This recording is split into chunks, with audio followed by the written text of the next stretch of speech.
Mheshimiwa Rais, leo nimeona niwe na salamu nilizoandika, maana hii wizara usipokuwa makini unaweza kukufukuza. Mheshimiwa Rais wa Jamhuri ya Muungano wa Tanzania Dr. Samia Suluhu Hassan, Mheshimiwa Dr. Hussein Ali Mwinyi, Rais wa Zanzibar na mwenyekiti wa Baraza la Mapinduzi, Mheshimiwa Jakaya Mrisho Kikwete, Rais mstaafu, pamoja na viongozi wote wa meza kuu na wote mliohudhuria hapa. Awali ya yote nianze kwanza kukumshukuru sana Mwenyezi Mungu kwa kutujalia hadi kufika siku hii ya leo. Na Mheshimiwa Rais, nayo furaha tu kukuambia kwamba huko nje hali iko shwari sana, kazi zinaendelea vizuri, mihimili yote ya serikali inaendelea kufanya kazi zake bila kuingiliana, na kila mmoja anaendelea kuifurahia Dar es Salaam kwa kuendelea kupaa kimaendeleo. Basi hayo ndio yaliyoko nje. Lakini pia nitumie nafasi hii Mheshimiwa Rais kuwakaribisha wageni wote waliokuja hapa Dar es Salaam. Kama ambavyo nimekushasema, hali ya usalama ni kubwa sana.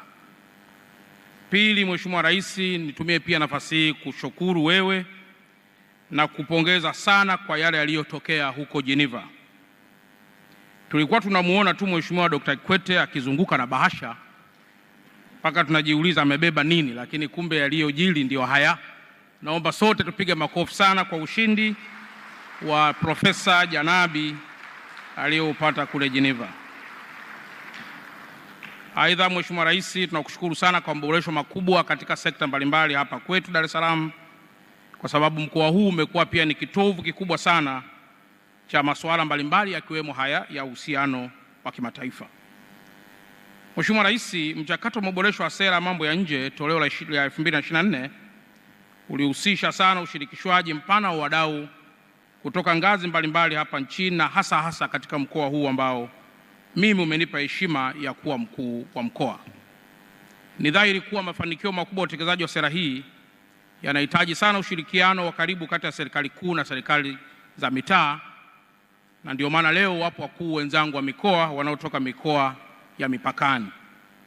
Mkoa wa Dar es Salaam tumejipanga vizuri sana katika kuhakikisha kwamba tunaendeleza ushirikiano huu wa kutosha kati ya Wizara ya Mambo ya Nje na Ushirikiano wa Afrika Mashariki pamoja na taasisi zake mbalimbali, tukiwemo pia na sisi serikali za mitaa. Mheshimiwa Rais, mkoa wa Dar es Salaam ni mdau muhimu sana wa utekelezaji wa sera mambo ya nje Tanzania, ikizingatiwa kuwa mkoa wa Dar es Salaam ni lango la kuingia katika nchi hii. Kwanza kupitia bandari ya Dar es Salaam, kupitia airport yetu pamoja na malango mengineyo. Naomba niendelee tu kuhakikishia Mheshimiwa Rais kwamba tutaendeleza zile heshima zote zinazopaswa mkoa wetu uwe nazo. Aidha, Mheshimiwa Rais, naendelee kupongeza sana kwa namna unavyoendelea kuifungua nchi yetu. Ni juzi tu tulikuwa na Mheshimiwa Rais wa Finland, na alifurahi sana alipoondoka hapa, na aliondoka akiwa salama, lakini yafuatayo tulijifunza ambayo tunaweza tukaanza kuyafanyia kazi hapa Dar es Salaam. La kwanza, alisema wao kule Finland wamejiconnect sana na nature, na akatushauri na sisi pia tuweze kufanya baadhi ya mambo ambayo yanaelekeana na kubeautify mji wetu. Kwa hiyo tumedhamiria Mheshimiwa Rais, kuanzia wiki lijalo tutakaa sisi na wenzetu wa TANROADS pamoja na wenzetu wa TFS pamoja na wadau wa bustani, ili tuweze kuwa sasa na bustani ya mfano kutoka airport mpaka kuingia hapa mjini, ili wageni wanapofika hapa kwetu basi waendelee kuvutiwa kwa mambo mazuri ambayo yameendelea kufanyika.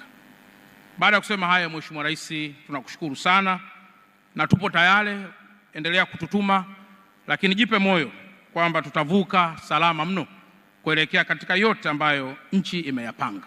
Nashukuru sana na asanteni sana.